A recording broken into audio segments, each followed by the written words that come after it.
Gulshan, the new year has started on a really interesting note, on a swell note actually, because you were in arguably the best of the four shorts in Ghost Stories. I would agree. Dibakar Banerjee's short, and it's lovely because of course, you're playing a double role, so to speak.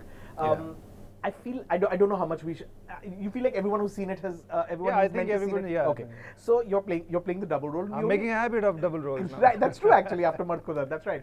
And you know, as you are, one only sees you in one scene. Yeah. And yet, you have said that it has been your hardest job, your acting job. You've said it's the most technical performance. What I loved about the film, and I think most people would agree, that on the surface it's a zombie film, but it's so timely, it's so relevant, it's so political, it's so bold in terms of where we are as a country, where we are as a society. Do you remember how it came to you? And do you remember the narration? I saw an interview of yours where you said he spent half a day narrating it to you, but actually no, 2 hours. 2 hours, right? 2 hours talking to you about it, except that you all didn't end up talking about it, and then the next day was the narration. Yes. I was very surprised when I got a call from his office, and it's also one of those calls that you're always waiting for. Correct. You know, people like him. I'm a huge admirer of him, just like anybody else who has anything to do with cinema in this country. Yeah. And I've been fantasizing about like working with him. And when the call came, I was over the moon. But I was trying to keep a straight face and go there, hey Dibakar, how are you? And just like that. But I was like, there was this volcano inside me that wanted to erupt. Right. He's an absolute genius. He is. I mean, there's no doubt about that. People who've seen his work can also say that, but people who have worked with him will sort of definitely put that stamp and say that for me, he's our Ray. Right. Oh wow. Yeah, he's our Ray. Like I'm sure that's how actors felt when. I know now how an actor who worked with Ray must have felt. Right. And it's like that. He met me. He offered me the part. He also told me that it's into the abyss because a lot of the things that it was very ambitious. Right. That's exactly what we also discussed. Yeah. It's a half-an-hour story, and he told me this half-an-hour story over 2 hours, but not the entire story, just the bits that he was considering me for. And then the other narration actually happened another day where he actually read out the script. Right. I was so good, it was so layered that there are seldom you read scripts where you don't want to put one word here or there. Right. It's just absolutely perfect. Yeah. And I think that's how he works. I mean, he's so meticulous. He thinks everything through, and he's a wonderful articulator. When he speaks, you exactly understand what he wants, how he sees things, and then it's so easy to fit in into that thing. Did he tell you why he thought you were perfect for that role? And since we are talking about it, the role of the monster, so to speak. Yeah, he did have a wish list. I was one of them. Right. I don't know who were the other people. So I should say that I consider myself lucky for having landed this part. I'm extremely proud for having gone through it also. He could have gone with the option of getting a stuntman in the prosthetics and all that, but he was very keen that it has to be a performance from behind the prosthetics. Right. And he wanted, I think he had made a list of actors who he considered as capable enough, who would give enough time and give that portion of their life to it so that they can try. And I had no experience of doing anything like this, neither had he. Right. So we were both figuring things out. So when you say time, what do you mean exactly? About like 19-20 days. Right. Like that's in prep. That's in prep, yeah. A And lot shoot of days physical was prep, 7 days. 5 days for me, but got extended to 7 days because of the weather. The monsoons were crazy last year, as you may all remember. Yeah. So we lost a lot of time, and the suit and the prosthetics, they don't work in the rain. So sometimes you're you're waiting for 3 hours in the suit, and then you're shooting for 5 minutes, and then running back into cover because it started raining again. So it was arduous. It was really difficult. It really pushed me physically and mentally, and buckets of sweat. Like I think I lost 3 kilos, like just from sweating. Did he talk to you about the nature of the film and what it means below the surface, or was that something that you could sort of read as we did when we watched the film? Every time he would read or talk about the film, I would just smile because I would latch on to all those things that he's saying. The subtext, yeah. And I also remember reading some incidents on the news that were really similar. Right. Some people died, of a certain community because another person who's a Bahubali of sorts had purchased some land. He wanted to clear these people who've been living there for over 100 years, and there were some shots fired and stuff like that. And he didn't have any idea. So, but I could immediately attach what he's trying to say. Correct. He never really went beyond, really tried to explain, and one shouldn't. It's up to your interpretation. And I think the film is it's the best film of the lot also because you can have your own interpretation. Sure. You can even look at it straightforward as, oh, it's just a bad dream. Right. Or you see things in it, or you connect with the things that he's trying to say, or you find your own things. We never discussed anything, the subtext or the layering or anything, never. Maybe a little bit post the release when we were having a chat about it. It was just wonderful. It was just like really, I had a smile. I was always like, 1 to 32, yeah, all the time. And we were reading the script and it was funny. We were laughing. Yeah. And we had no idea how we were going to do this also. There were some bits that we needed to figure out. We were totally in the dark. And it was, I'm so proud that I was part of this film. Yeah. I'm just wondering, as an actor, is there that part of you that that goes, I'm in a Dibakar Banerjee film, and yet no one sees me until a very small bit in the end. Was there a part that felt like that? Yeah, I did think of it, but I was kind of like okay with that because I also knew that we will publicize the film. Sure, sure. They will know. Like, they will know that's me. Worst comes to worst, I'll just make some Facebook posts or like Instagram posts, which I did. Correct. Yeah, which I did. But Mr. Ranjan Palit, who was our DOP, he kept saying that, "Arey, people, they should see your face. He should see your face." And I was like, "No, sir, just like take this shot. Let's not talk about this." Correct. There's no way you would trade that role for Sukant's role or anything.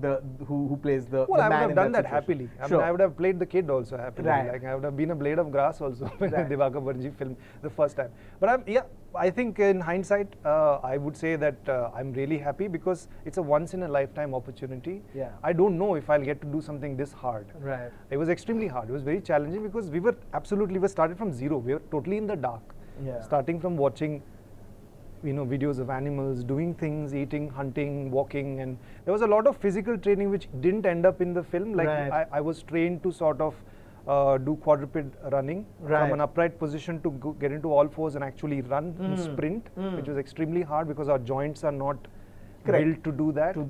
And then we had only like 19 days, and some of the stunt team, they had figured this out. Ajay Thakur and his team, they had figured out how to do this.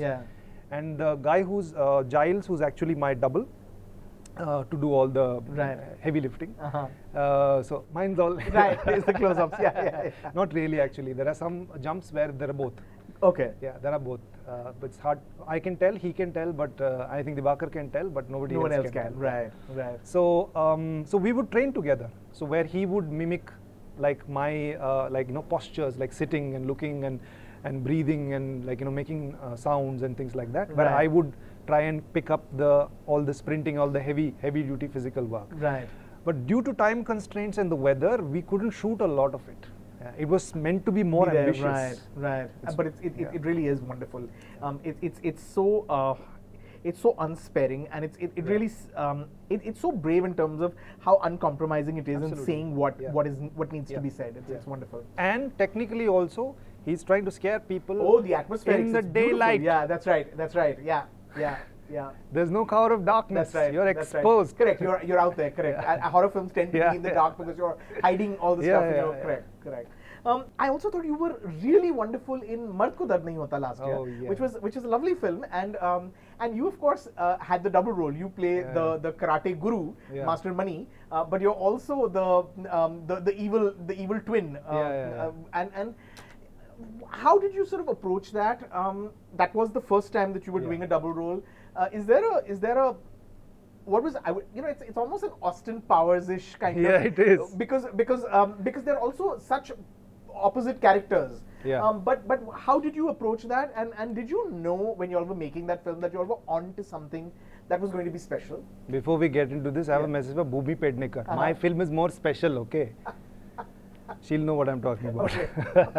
She was receiving an award and she was like, "This is a very special film." I was like, "My film is also special. What, your film is special?" Correct. Anyway, we didn't know what we had, what we were going to do. Right. It's just that it was a whole lot of fun, and we had about 4 or 5 months before we had started filming. Right. And again, it had to be figured out, and I came to the conclusion, and also lots of discussion, because I know Vasan, we worked together before on several films, and we are friends, and I really like him as a person. I believe in him as a filmmaker, and we also sort of come from the same time. He grew up here, I grew up in Bangalore. We went to similar schools and all that, and I get it, you know. I get his film, because it's like you get bullied when you're 15 years old. Correct. The local bully or the school bully will put his hands into your pocket and take that 5 rupee note that you have, or the 10 buck note that you have. That's like your pocket money, and you can't do anything about it. You go, and while you're waiting for your school bus to pick you up, you stand in the corner by the lamp post, and you keep looking at that guy, and you imagine, this is how I'm going to beat him up, you know, I'm going to do this, and then he will be sorry for it, and then we'll be best friends and all that, you know. It's a fantasy. This is the movie. Mard ko dard nahi ho, that's it. Correct. That's It's right, a actually. It's a fantasy. feeling. It really is. It That's is a why fantasy. That's why it's so heavy on feeling and less necessarily on plot. So I get that. Absolutely. Because it seems to be based in reality, but it's not real. It's a fantasy. So then, once you understand that, and then as an actor, you know how to apply yourself. We had to figure out money, because I was very particular, because I knew that Jimmy would probably Jimmy has, not. It's free. You can do anything. That's right. Like you have freedom. And people like Jimmy more because he's fun and all that. But what I am really proud of is the work that we put into to money, to figure out the voice, his manner of speaking, and his walking, demeanor, the crutch, the walking, to be able to do kicks. Correct. Which was really hard, even for the people who were designing the stunts and training me. They didn't know how to do it. I actually figured out like a trick, and I showed it to them, and then they cracked it, and then they came with all the moves and all that. You do a little cheat, you do a little skip with the amputated foot and all that. It was hard. But I'm really proud that I didn't get injured at all on the set while doing any of the stunts. But I have some marks from training. What is it about you and these sort of, you seem to attract difficult physical sort of difficult roles. You also were in Commando 3, which I have to say was just fun. I must confess, I missed the film, but I thought it was fascinating that an actor like you, who's an actor, you know, as we call it, is in a film like Commando 3. Although I thought it was interesting because what a great what a great foil to Vidyut Jamwal, who's all mutton shop really. You know? He has a great physique and he's very strong. Right. What attracted you to it? Was it just that, the fact that it would be a nice sort of that you'd be a nice foil? Yeah, exactly. I mean, it seemed like a great idea. It seemed absolutely different to everything.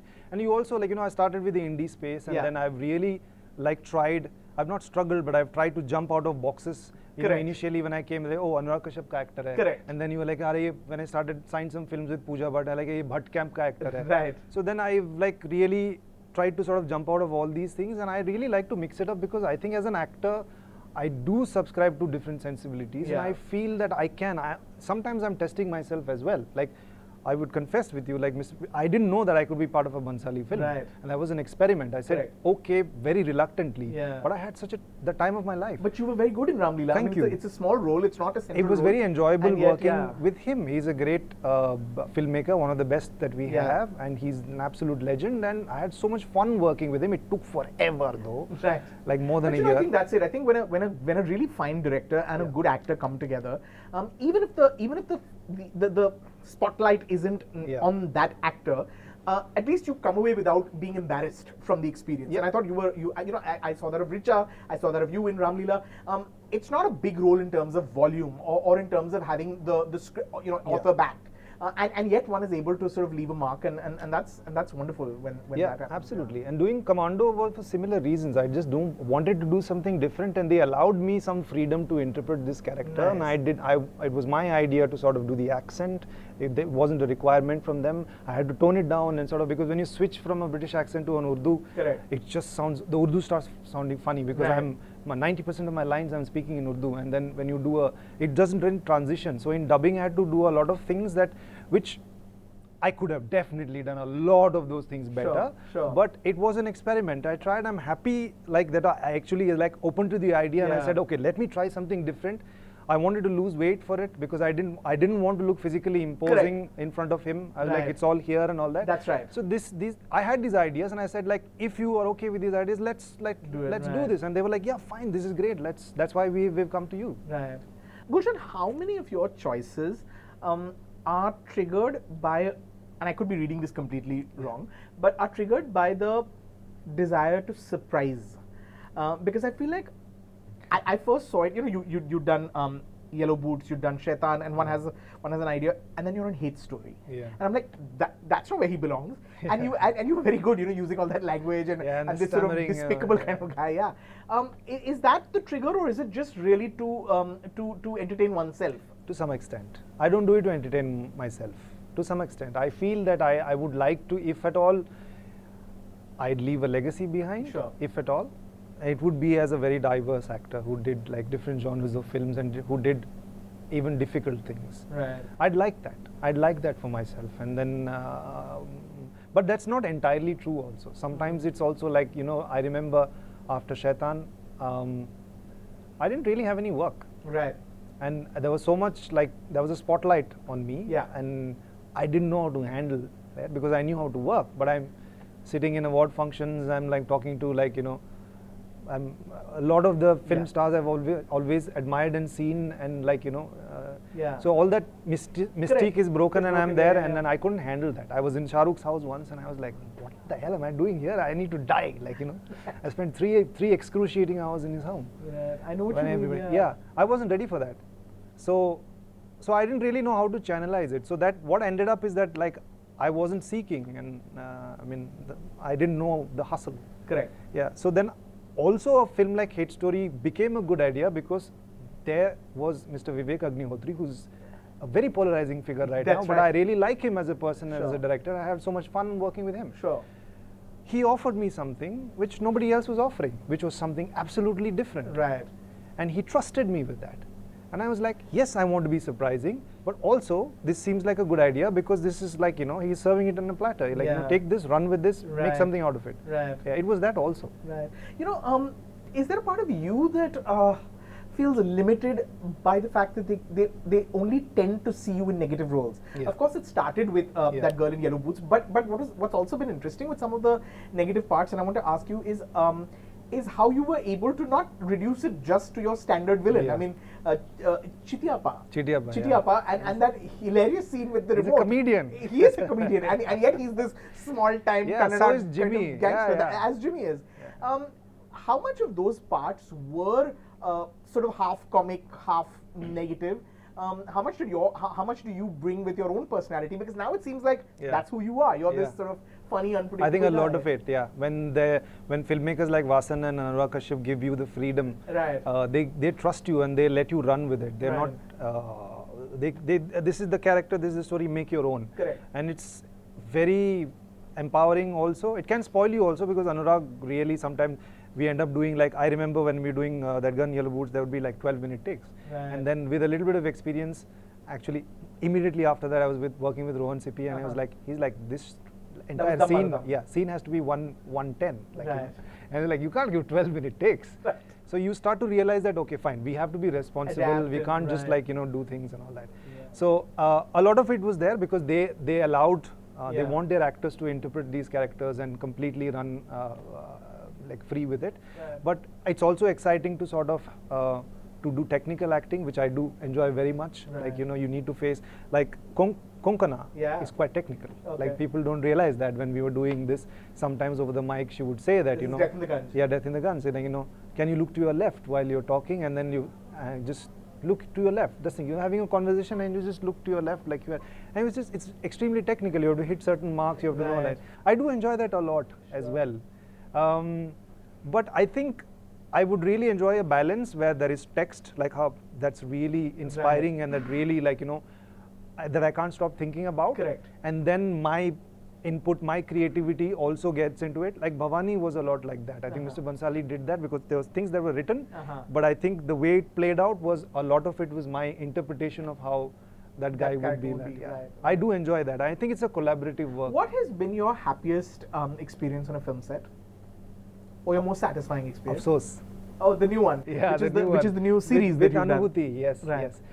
It's very hard to pick one because all of those experiences are different, and I don't want to say that this is better than the other, because the first time I was there in an Anurag Kashyap film, I was playing Chittiappa, and I did my first takes, and nobody was saying anything, but I could feel that they're all impressed like hell with me. Like, who the hell is this guy? Correct. Wow, this is like really good. I knew that, and I was just like, okay, just calm down. You have like, access is going to change. You have to do this again and all that. That was exciting, but I think I try and count the number of good days. You know, the feeling that you have, like when you have a 36-day shoot. Like when I'm returning home, I'm like, that was a good day. It felt good. I did everything that I wanted to do. I tried something, it really worked and all that. So I count the number of days. In 36, if I'm able to have like 25 good days, that's really good. Right. That's really good. But I think I had in 36, I had 30 good days with Afsos. That's I had so much fun working with Anubhuti and the writers, Anirban, Dibbo, and we had a blast. Right. Is it fair to say, though, that the one that you probably get recognized for most is Hunter? Hunter, absolutely. Vasu is legend. My brand value is Vasu. Here in Mumbai and in Maharashtra, it's Vasu, Vasu. And outside it's like Hunter. Right. Part 2 cover hai, part 2 cover hai. And you know, it would be interesting to see where he is later on in his life. Part 2. Harshvardhan. Right. It's public demand, man. Correct. We have brand value now. It's true. And he's such a relatable guy, right? It just feels. I think the reason it's also recognizable is because they not. It's not that just that they recognize you, but that they recognize themselves in you, in Vasu, right? Yeah. They do that. When I read the script, I felt like this is an Amol Palekar film from the 70s. Like the character is like, it's a common man. He's your average Ramu. And marketed like a sex comedy, though. Well, sure. Whatever brings the audience. Well, that's also a perspective. You can watch the film, and most people have watched it with that perspective in mind, and they've enjoyed it precisely for that reasons also. Right. I'm okay with that.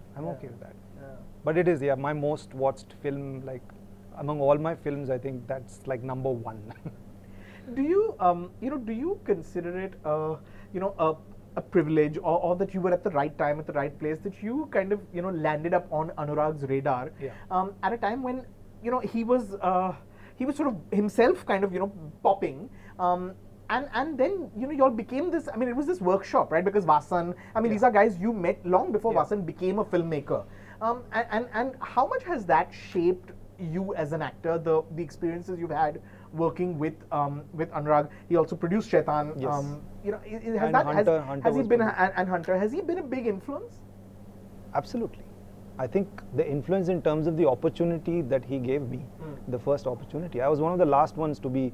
A lot of my friends were already part of that Girl in Yellow Boots in various capacities, as actors, as the people who were doing music for that were my flatmates. Correct. So I'm really indebted, and I'm really grateful, and I have a lot of gratitude for him for having given the opportunity. I mean, he barely knew me. I mean, I was Kalki's friend. Yeah. There was something that he saw in me. I didn't even have a proper audition. He called me and he offered that part. He said, like, kuch soch ke aa. These are the scenarios, like, you think about it. I don't know if it's instinct. I even sometimes think that I'm lucky because I was Kalki's friend. Right. Maybe so. I have to accept it. I do think of it. Like, I was in the right place at the right time, and I knew the right people. I will not discount the fact that, this is hard work and all those things like that. Definitely, all of that is there, but also there's luck. Maybe, I don't know. Right. It's hard to pinpoint. I'm not going to ask him ever, because I don't want to also know that, because you are Kalki's friend, you are in this movie, and that will kind of, I think I'm mature enough to handle it, but still. But I do think of that. That also, put me in a place of advantage. Right. And it so happened that I came out in flying colors. Yeah. He gave me that opportunity. Correct. You flew with the. I made the best of that opportunity. I gave everything to that part. You've worked with directors who have this very singular vision. You've worked with Anurag, you've worked with Dibakar, you've worked with Konkona, you've worked with Vasan as well. I mean, very singular vision, and very different filmmakers. Yeah. What is the quality that some of the best directors have in common? What is the one quality or more that all of these filmmakers have in common? All of these people are extremely passionate about their storytelling, about their work, extremely, including Mr. Bansali. That's right, Mr. Bansali. And he's often misunderstood because of his passion. He's so passionate, and sometimes he expects people to be as passionate as him, and they're not, and that disappoints him. Right. they give their life to it. Everything. They give the part of their life to that film and that project, and that's extremely inspiring because I want to do that. I want to give my life to that role. Right. It makes me want to do that. Do you feel like there's more pressure on the actors than there is on the stars? Because you have to constantly remind everyone why you deserve the opportunities that you've got, whereas stars, for some reason, don't seem to have to prove that. Like, because anyway, how one becomes a star is so inexplicable that there is no way, there is no necessarily a way to, you have to keep justifying it. But the actor has to constantly justify it. You become a star when people love you. Correct. Like people will just genuinely do that. You cannot predict that. Correct. I mean, you can't can work. I mean, yeah, there's like a PR strategy and a certain hype can be created, but Correct. it won't keep you there. We've had many examples. Yeah. People have had this good run and then they come down. They can't sustain it and all that. Right. I really don't know. I have not been like a proper star, so I really don't know what kind of pressures that they would face. Sure. But for me, what is more important, I feel, is that to be relevant. Yeah. And sometimes I do think about that. I don't want to lose my relevancy as an actor. I mean, being a star and like all those things is now secondary. Yeah. And I can hope for it. I can try for it, but I don't know if we can Right, succeed or something like that. Yeah. But it is to be relevant to the current environment, to the current atmosphere, the kind of stories that people are saying, to be relevant enough for people to see you doing that. Correct. And I feel that by diversity is a great way of doing that. When you're able to be diverse and people say, oh yeah, Gulshan can do this also, he can do that also. He can play a monster, or he can play like, I know, a 60-year-old man, or I don't know, or a woman perhaps. That's interesting. Yeah, we should try that. Who knows? Because you've played such specific characters, and I say the word characters and not roles because they really are characters. You remember those people by name and you remember their quirks. Does it take a long to let them go when you're done? I mean, how long does it take to let go of a Jimmy, of a Vasu? I mean, how long does it take to let go of these men from your system? Jimmy and Vasu were like that. Oh. It was gone like that. Okay. And it was a little difficult because sometimes they call you back. Correct. Like, we need some patchwork and right. dubbing. And then you'll be back in the the sound problem. We need to dub and all that. Initially, it was really hard. I remember the toughest time I had on the last day of shoot was Shaitan. Right. I went to my dressing room and I wept because like I can't do this from tomorrow. Wow. This is over. I was very emotional. I mean, I was clueless about that film because like there was Bijoy's style. Like correct. I was just running from here to there. Correct. But then I was having so much fun while doing it, and I was like, I can't do this anymore. Funnily, also Ramlila on the last day, because like Mr. V came and we hugged, and he's like, baby, it was fun. He said that, and it just moved me. I don't know what, like why. It just moved me. Again, same thing. I was undressing, and I had a ritual in Ramlila that from my pagadi to all my jewelry thing, I would wear it myself. Like I taught how to tie the thing. It became a ritual. Right. Yeah. Which also, like Jimmy and Money, also it became a ritual for me that I just politely ask everybody to leave, and I'll dress up. But it's not that emotional now. Okay. Definitely not that emotional now.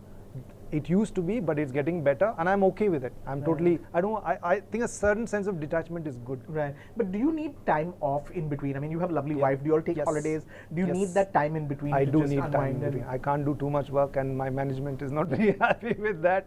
They try to get me into everything, and there's so much coming my way right now, and it's quite diverse also, from cinema to all kinds of things, and that put me. And that's the reason why I don't do ads. I don't do television commercials at all, because I just don't enjoy them, and it's just that I need some time in between. Right. And I feel that I have to find a balance. Correct. I'm trying to find a balance of what is the good amount of time in between, because time is also of great value to me, because it gives me, like if I'm shooting something in 3 months, I have 3 months to sort of work. Correct. Think about that. Right. Of course, there is like physical transformations are there, or you dye your hair white. Right. All these things Whatever are there. Reading the script or dialects. Right. There are things that you learn. There are physical things that you learn, all that. But apart from that, thinking about like that. Right. So is there a break planned anytime soon? Or have you come away from your break? I think after July. After July. Yeah. Right. Now I'm just back to back. I'm doing some things which are all quite exciting. Getting super indie space and doing something big and massive. Nice. And all of these things are happening. But you also miss out on so many things that you want to do. Right. Like suddenly, like somebody is doing this film, like, and they have this offer and like, why? Like I was sitting at home for 6 months. Where the hell were all of you? Like, right. Well, before we go for the next break, because we love you so much, we've got a little something. This is the GoPro Hero 7 kit. Oh my God. It's got all the juice. It's incredible for you to make Rajeev Masand is giving out hampers now. It's so you make lovely memories, because we'd love to see what you do on holiday and for you to enjoy. Oh, this is really awesome. Thank you. Yeah. Not something I would have picked for myself, but then sometimes it's interesting, people point you in a direction. Correct. Like, here, take this. And telling you, go make memories. And go make memories, yeah. Right. I often, like, my PR team, they don't particularly like me because I don't document stuff. Right. Like when I go out on a holiday, I'm just sitting and I'm like I'm at the beach, I'm looking at the beach, and like I don't feel like taking my phone out. But sometimes it feels like I'm getting overshare anyway. It's now that I'm getting a hang of Instagram. Right. Like I see people like Vicky and all that who are so good. Like he had like even before he was the huge star, he had cracked Instagram. Right. He was fun. But it feels like that comes. I mean, it feels like the new generation of anyone who's starting out now. It's ingrained into you quite early on. Yeah, it's not like that. For me, it's like all of us. I go to a place, like not even a book. I don't read much. I just like to see and like soak in the atmosphere and just become part of that environment. I enjoy that, so I end up not taking pictures. Now I'll just have the GoPro going and then it'll do something, I guess. Thank you. This is like wow. No, thank you. Thank you so much. Oh gosh, thank you. But really, thank you for wonderful performances that I really think that we're going to think about and talk about and revisit for years to come. Thank you, Gulshan. Thank you. Cheers. So much. Thank you so much. Thank you.